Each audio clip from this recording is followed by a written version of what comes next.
Okay, we are going to get through 8, 9, 8, 10, about half of the next section, and then I'll make a part 2 for this one. But what we're going to talk about today is the localized electron bonding model, which sounds ugly, but you've seen it before. Now, for the LE model, we assume that a molecule is made of atoms bound together by sharing electron pairs. So this is obviously for things that are covalently bonded. Okay, so for lone pairs, these are pairs of electrons localized in one atom, and we write them only around one symbol. The bonding pairs are shared between two atoms, and we put them as a dash, okay, which again, most of this in this section should be review. Now for Lewis structures, it shows how valence electrons are arranged around the atoms in a molecule. Atomic symbols represent the nucleus, core and core electrons, and we have dots or dashes that represent the valence electrons, or the outermost one. And representative elements can fill their outer energy levels by sharing electrons in covalent bonds, and we rearrange them to try to make everybody happy. Now, for the octet rule, we kind of kept things simple last year, and we studied most things where there was the octet rule, where a compound will tend to form so that each atom has an octet of electrons. And the reason where we get the octet from is the fact that if you fill the s orbital and the 3p orbitals, that's the octet that most of them want. And it does this by gaining, losing, or sharing electrons. Now the duet rule is an exception. It only applies to hydrogen and helium, and that's that they only want 2 electrons to be happy. Excuse me. Now for drawing Lewis structures, we find the total number of valence electrons and we add them all up.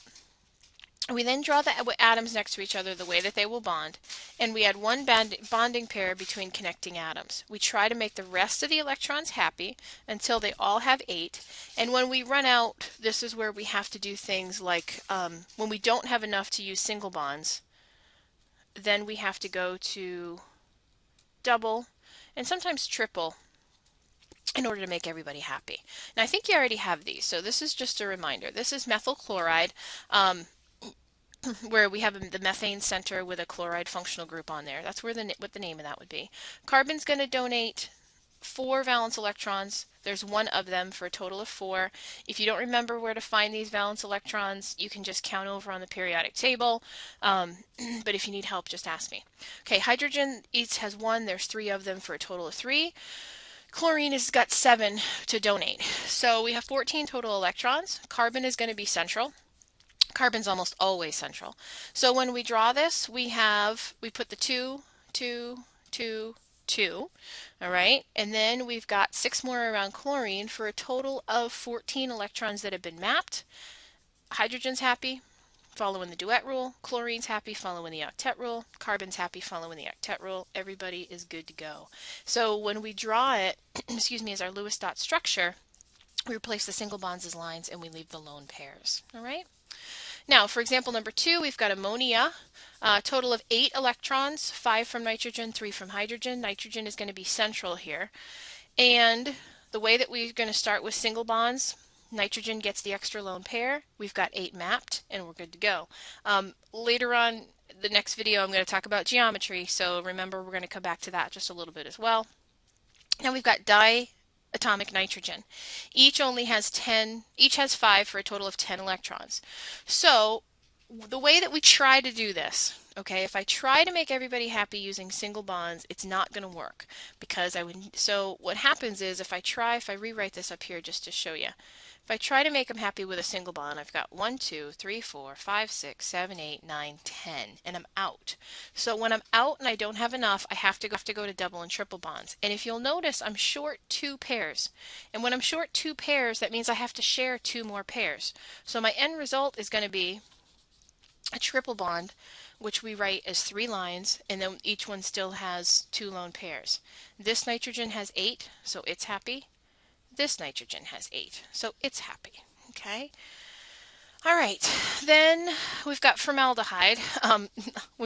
Anyway, whole separate naming that we haven't even gotten to yet. Carbon, there's 1 of them for a total of 4. Hydrogen gives us 2. Oxygen gives us 6. Total of 12. We're going to put carbon in the middle. We're going to try to line them up. Now, if we try to make everybody happy using single bonds, just to show you again, we would have 2, 4, 6, 8, 10, 12. Again, we're short one pair. So that means we're going to have to form a double bond to make up the difference. So we're going to have a double bond between the carbon, oops, I didn't realize that was going to pop up there. A double bond between the carbon and the oxygen, which is going to look like that over there. And carbon gets credit for 8, so it's good. Oxygen gets credit for 8. Each hydrogen gets 2, so they're all in their happy place. All right, exceptions. We're going to broaden, this is where we're going to take it to the next level here on the exceptions. And the first is the electron deficient one. Boron typically only has 6 in the outer energy shell. It sometimes can do the 4 if it needs to, but typically it has 6, and that's because boron has 3 valence electrons. So if boron has 3 valence electrons, it wants to only form partners with those, and then it's good. It doesn't have to mess with that other empty p orbital. Beryllium only has 4 in the outer energy level. Same thing, beryllium has 2 lone pairs, so that's going to be its exception. Now, here is the thing where we're going to see more of this year, is exceeding the octet, more than 8. Technically, anything in the third period or heavier can exceed the octet. And the reason why is they can kind of overlap into that empty 3D orbital. If it's in the third period, even though it may not fill the 3D, it's still there. And here's the thing, is that whenever you have extra electrons, and this is going to happen this year, I'm going to guarantee that you're going to make everybody happy and you're going to have extra electrons. The easiest way to do that is just to add the extras to the middle atom. When we do geometry, you're going to see that this is where we add some groups depending on how many extras. But now these are the easy ones that we learned last year where they're bonding groups.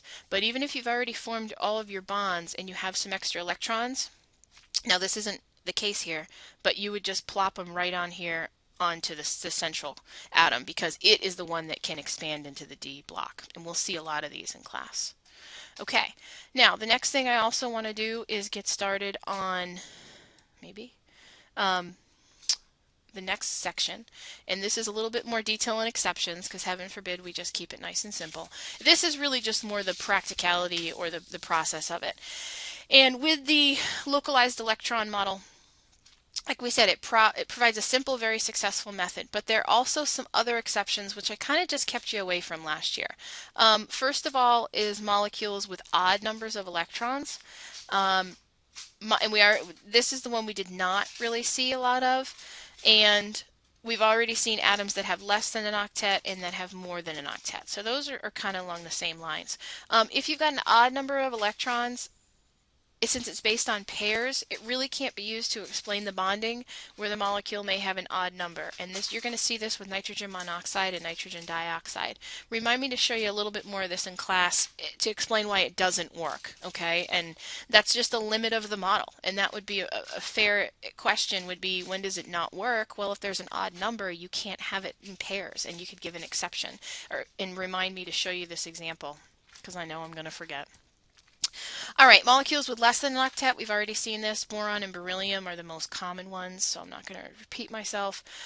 Elements of the third period and beyond, where there are more than 8. And these are the 2 we saw in the last slide, but let me show you the electron breakdown, so to speak, is that elements of the third period and beyond contain that d orbital, which can accommodate. So for example, here's your dxy, dxz, etc., etc. So for sulfur, it just sends those over there, and it allows it to form 6 sharing bonds where I think it was sulfur hexafluoride, where you'd have the fluoride bonded to there, the fluoride bonded to there. You see the point, but it spreads it out and allows it to create extra bonds. And obviously the whole point is that for some reason this ends up with lower energy. It makes them happy, so they do it. Okay, anytime there's an exception to these rules, it's all driven by the fact that it lowers the energy, and by spreading them out it works. So it does that. All right, again, we've seen this with sulfur hexafluoride and phosphorus pentachloride. Okay, the only difference is, remember, if we see electron, this is where we get a little lazy, and we saw this in organic. If it says electron dot or Lewis dot structures, you're always safe for putting in the lone pairs. I know with some of these big giant molecules it gets redundant, but come AP Chem test time, you don't want to leave that subject for debate, so put the dots in there. For both SF6 and PCl5, the central atoms must have the extra electrons due to the extreme nature of halogens. But what about situations where it's not clear where the extra electrons go? And for example, if you have the molecule, the ion rather here, of iodine, this is kind of what I was going for. Whenever you've got extras, when you map them and everybody's happy here. So 1, 2, 3, 4, 5, 6, 7, 8. This guy's happy. 1, 2, 3, 4, 5, 6, 7, 8. This guy's happy. This guy was happy. 2, 4, 6, 8, but you still had 2 extra electrons. They go on the central atom. If all else fails and there are extra electrons, it goes on the central atom. It's the easiest rule you can follow. It would be wrong if you stuck it on one of the outer ones. And that's just the way it is. So like I said, when necessary to exceed, assume that the extra electrons are always placed on the central atom when you're drawing Lewis dot structures.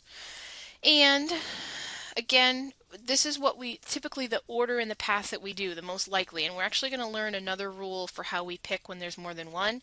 The first is you try to draw the structures with normal octets. We try to fill everybody normally. That's how we end up with double and triple bonds anyway.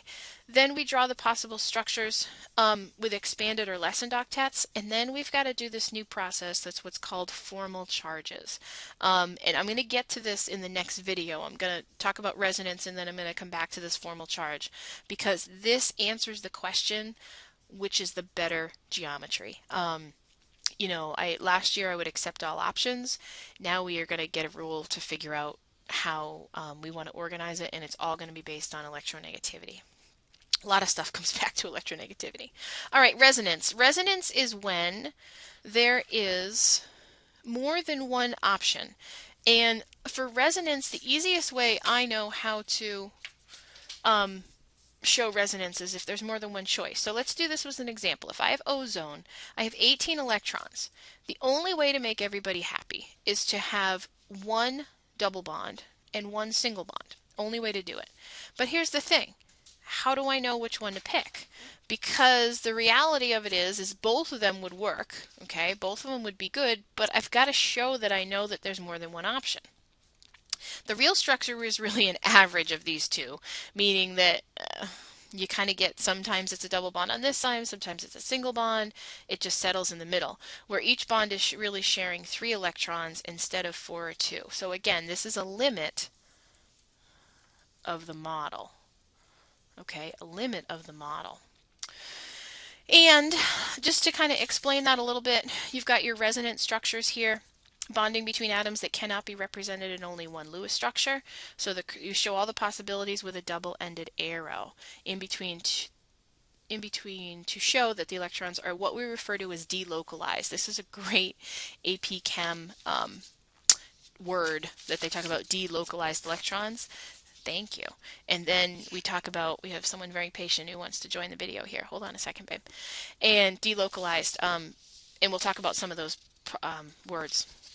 Now, so for resonance, this would be the correct way. Obviously, we would draw these as lines. I just kind of skipped that part, or maybe I didn't want to finish it. But we draw the 2 lines. Hold on one second, hon. On both sides of those. All right. Now, for example, we haven't talked about one like this yet, but this is an ion. Remember, the only thing an ion does is it changes our n number of electrons. So, for example, 23. Hold on, honey. Hold on a second. Okay.